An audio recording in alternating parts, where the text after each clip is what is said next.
আমরা আজকে করব অক্সালিক অ্যাসিড। এটা হচ্ছে জ্ঞাত মাত্রার অক্সালিক অ্যাসিড, এটা হচ্ছে N/10। আর N/10 অক্সালিক অ্যাসিডের এগেইনস্টে আমরা কি করব? টাইট্রেশন করব। অজ্ঞাত মাত্রা কি বের করব? NaOH দ্রবণের গাঢ়ত্ব বের করব।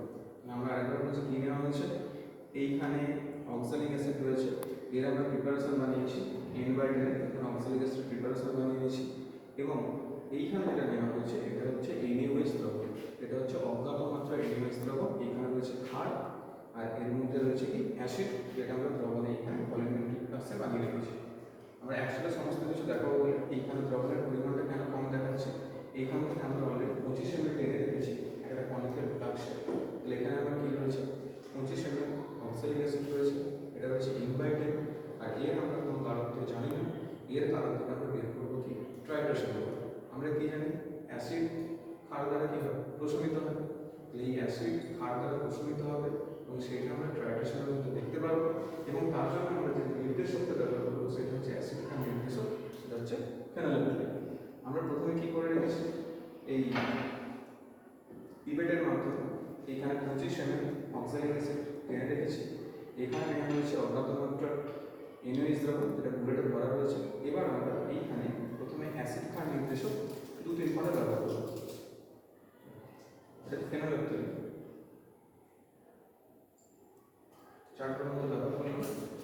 এবার ফেনোলেকটোনিক ব্যবহার করে এইটা ধীরে ধীরে ধীরে ধীরে ড্রপ বাই ড্রপ NaOH দ্রবণ যোগ করব। তখন এগিয়ে আসবো, ধীরে ধীরে এইখানে পিঙ্ক কালারটা আসছে চলে যাচ্ছে, দেখা যাচ্ছে?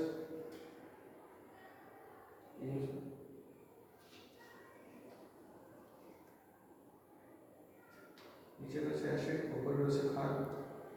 পিঙ্ক কালার বা গোলাপি বর্ণ আসছে চলে যাচ্ছে, আসছে চলে যাচ্ছে, আসছে চলে যাচ্ছে। মানেটা কি? নিচের অ্যাসিড তখন উপরে ক্ষার দ্বারা পুরোপুরি প্রশমিত হয়নি। যেই ড্রপটা পড়ার পর পুরোটা প্রশমিত হয়ে যাবে তখন বুঝবো টাইট্রেশন কমপ্লিট হয়ে গেছে।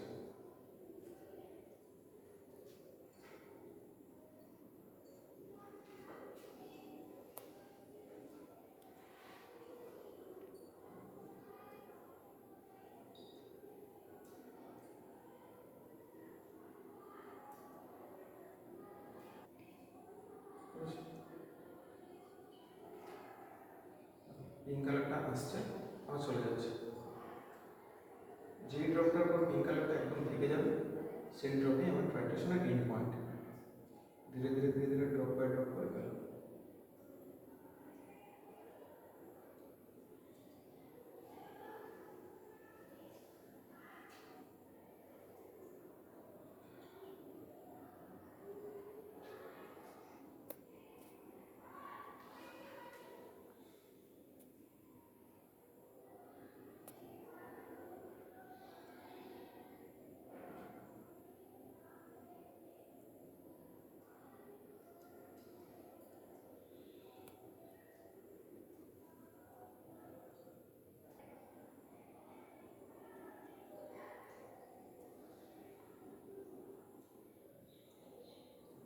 আর এখন ড্রপটার মধ্যে শেষ হয়ে গেল।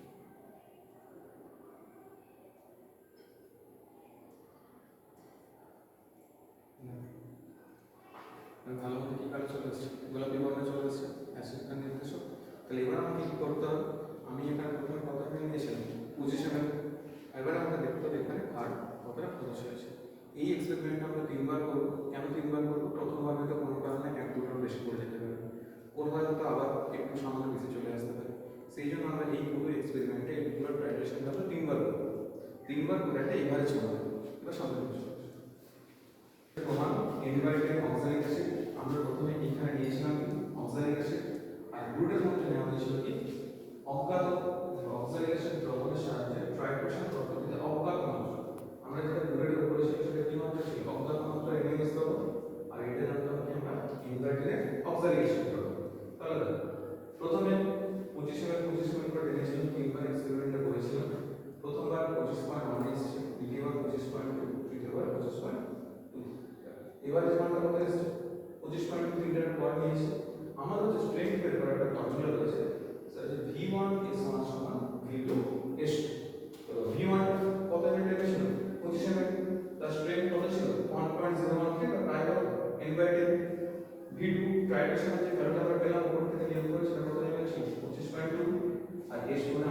বের করতে চাইছি v1 s1 সমান v2 s2, তো সেখান থেকে ক্যালকুলেশন কি বলে s2 সমান কত v1 s1 বাই কত v2। v1 প্রথমে কত এমএল নিয়েছিলাম পিপেটের মাধ্যমে 25 এমএল, তার মাত্রা কত ছিল 1.013 n/10, আর আমাদের বুলেটে মাত্রা কত ছিল কত হলো 25.2। এইভাবে যখন আমরা বের করলাম দেখা গেল এখানে কত ছিল 1.0049 n/10। এইভাবেই হচ্ছে অজ্ঞাত মাত্রা এনএমএস দ্রবণ বা ক্ষারীয় দ্রবণে আমরা কি বের করলাম স্ট্রেংথ বের করলাম বা বারতা বের করলাম কিসের মাধ্যমে প্রমাণ n/10 অক্সালিক অ্যাসিড দ্রবণের মাধ্যমে। তো আমরা কি করেছিলাম আগে থেকে বানিয়ে রেখেছিলাম প্রমাণ n/10 অক্সালিক অ্যাসিড দ্রবণ কিরকম করে বানিয়ে রেখেছিলাম, ওখানে একটা ওয়েট ব্যালেন্সের মাধ্যমে তার অ্যাকুরেট ওয়েট নিয়ে সেটাকে আমরা 250 ml ভলিউমেট্রিক ফ্লাক্সের মাধ্যমে বানিয়েছিলাম। তারপরে পিপেটের পরে কি করলাম টেনে এখানে 25 ml নিলাম, বুলেটে কি করেছিলাম এনএমএস করেছিলাম, তারপর নির্দেশ যোগ করলাম, নির্দেশ যোগ করে ড্রপ বাই ড্রপ এনএমএস দ্রবণ এর মধ্যে মিশিয়ে কি করলাম গ্রাইডেশন করলাম। এবং যেই মুহূর্তে এইখানে এই কালারটা স্টেপ হয়ে গেল থেকে গেল তখন বুঝবো কি গ্রাইডেশন কি হয়ে গেছে শেষ হয়ে গেছে। এবং সেই আয়তনগুলো ক্যালকুলেশন করে আমরা এইভাবে S2 বের করলাম। S2 এই ক্ষেত্রে কি অজ্ঞাত মাত্রা যে এনএমএস দ্রবণ সেটা আমরা লাস্টে পেলাম কত 1.0049 n/10।